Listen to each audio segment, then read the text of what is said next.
ছাত্ৰ-ছাত্ৰীসকল আজি আমি গণিতৰ আন এটা গুৰুত্বপূৰ্ণ কনসেপ্ট গুণিতক যাক ইংৰাজীত মাল্টিপলছ বুলি কোৱা হয় আমি সেই বিষয়ে আজি অলপ আলোচনা কৰিছো না এতিয়া চোৱা এই গুণিতক যাক মাল্টিপল বুলি কয় এটা এটা খুব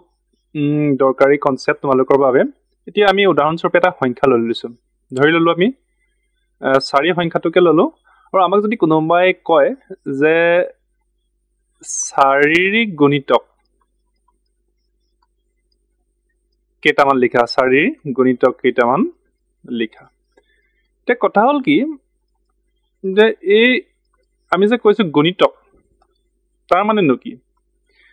এতিয়া শব্দটো গুণিতক যদি অকমান টান কিন্তু তাৰ অৰ্থটো তিনিয়ে উজু আমি যদি ইয়াৰ কনসেপ্টটো চাও তেতিয়াহলে তোমালোকে ভাবিবা এটো ধুন তিনিয়ে উজু বস্তু এতিয়া যদি শাৰীৰিক গুণিতক কেইটামান লিখা বুলি আমাক কোনোবাই প্ৰশ্ন কৰে তেতিয়াহলে আমি কি কৰিম জানানে যে শাৰীৰ লগত অন্য যিকোনো সংখ্যা পূৰণ কৰিলে আমি যেটো পূৰণফল পাম হেইবোৰে হৈছে গুণিতক কথাটো বুজি পাইছানে ধৰি ললো কি কৈছো যে শাৰীৰ লগত আমি আন যিকোনো সংখ্যা পূৰণ কৰিলে ধৰ আন যিকোনো সংখ্যা সাপোজ একো হ'ব পাৰে তেতিয়া পূৰণ কৰিলে আমি কি পাম 4 পাম আকৌ ঠিক হেদৰে 4 লগত যদি আমি 2 পূৰণ কৰো কিমান পাম 8 পাম ঠিক হেদৰে 4 লগত 3 পূৰণ কৰিলে 12 পাম কথাটো বুজি পাইছানে এই ধৰণে গৈ থাকিব তাৰমানে আমি যদি এই ধৰণে পূৰণ কৰি গৈ থাকো তেতিয়াহলে এই ধৰণে আমি পাই গৈ থাকিম তেতিয়াহলে আমি 4 লগত আন যিকোনো সংখ্যা পূৰণ কৰি 1 পূৰণ কৰি কি পালো 4 পালো তাৰ পিছত 2 পূৰণ কৰি 8 পালো 3 পূৰণ কৰি 12 পালো তাৰ পিছত 4 পূৰণ কৰি 16 পালো এই যে আমি পাইছো 4 8 12 16 এইবোৰ কাৰ গুণিতক এইবোৰ হৈছে এই সংখ্যাবোৰ কাৰ গুণিতক শাৰীৰ গুণিতক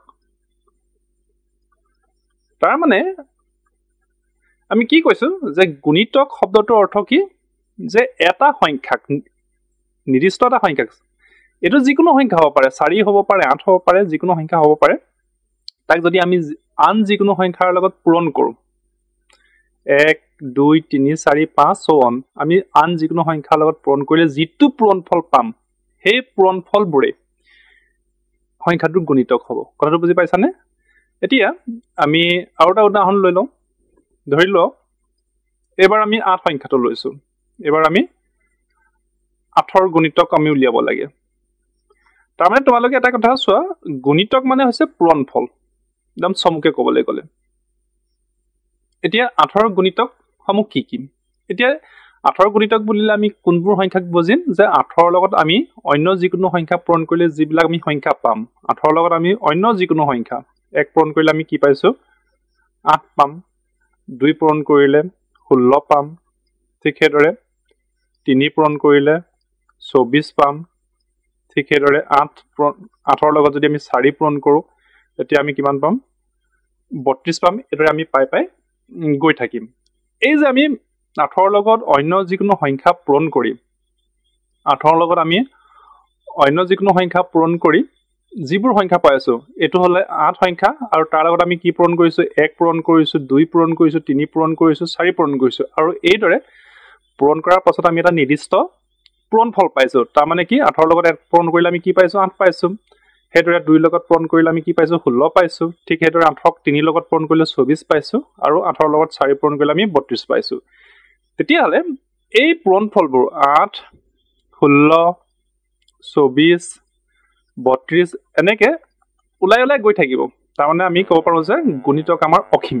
এই সংখ্যাবোৰে যে 8 16 24 32 এই সংখ্যাবোৰ হৈছে কাৰ গুণিতক 8 ৰ গুণিতক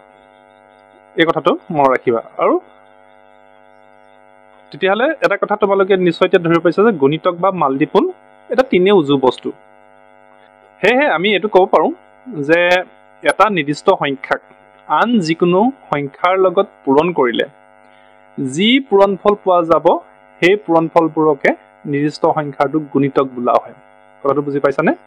যে এটা নিৰ্দিষ্ট সংখ্যাক আমি আকৌ অকমান আগতে কোৱা কথাখিনি অকমান ৰিমাইন্ড কৰি চাও যে কি কথাটো আমি কৈছিলো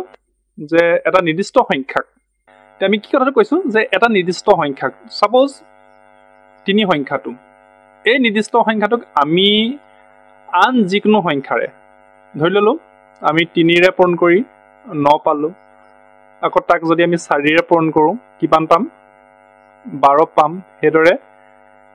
তাক যদি আমি 5ৰে পূৰণ কৰো আমি 15 পাম এদৰে আমি সংখ্যাবিলাক পাই গৈ থাকিম হে আমি কি কৈছো যে এটা নিৰ্দিষ্ট সংখ্যাক আন যিকোনো সংখ্যাৰে তাৰ মানে